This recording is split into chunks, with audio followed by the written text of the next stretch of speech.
चला तर मुलांना एकचल समीकरण पाहिल्यानंतर पुढचा टॉपिक येतो त्रिकोणांची एकरूपता। आता एकचल समीकरणामध्ये शाब्दिक उदाहरणही आपण पाहिलेले आहे। सराव संचामधील उदाहरणं पाहून तुम्ही त्याची प्रॅक्टिस करा। त्रिकोणाची एकरूपता हा पुढचा टॉपिक आहे।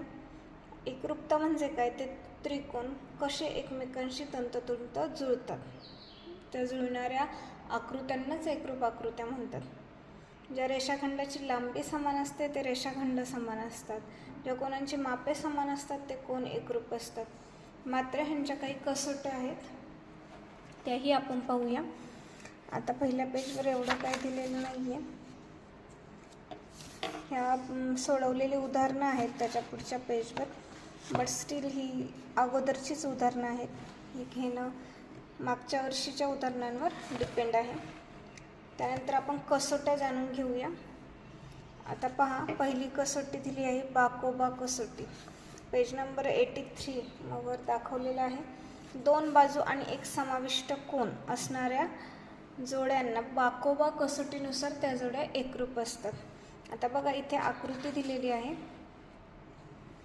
आता ह्या AB बाजूशी LM बाजू एकरूप आहे, B कोणाशी M कोण एकरूप आहे आणि BC बाजूशी MN बाजू एकरूप आहे, म्हणून ही आकृती बाकोबा कसोटीनुसार एकरूप आहे।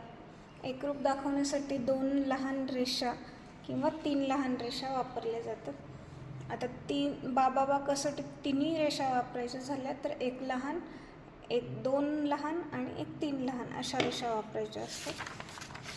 पुढची कसोटी आहे बाबा कसोटी, ह्याचंच तुम्हाला सांगत होते।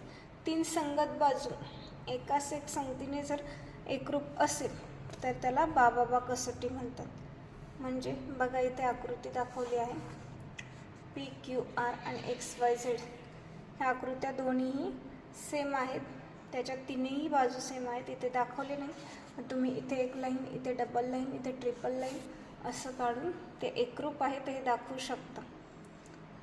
तिसरं आहे दोन कोन आणि एक समाविष्ट बाजू, त्याला कोबाको कसोटी म्हणतात।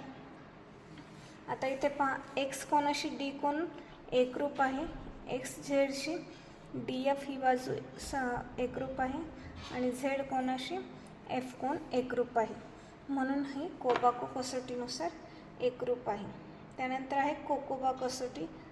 कोकोबामध्येही दोन कोन आणि एक बाजू, म्हणजे कोबाको कसोटीनुसारच ही बाजू एकरूप असते। आणि काटकोन त्रिकोणांची कर्णभुजा कसोटी, म्हणजेच ज्या दोन्ही त्रिकोणांमध्ये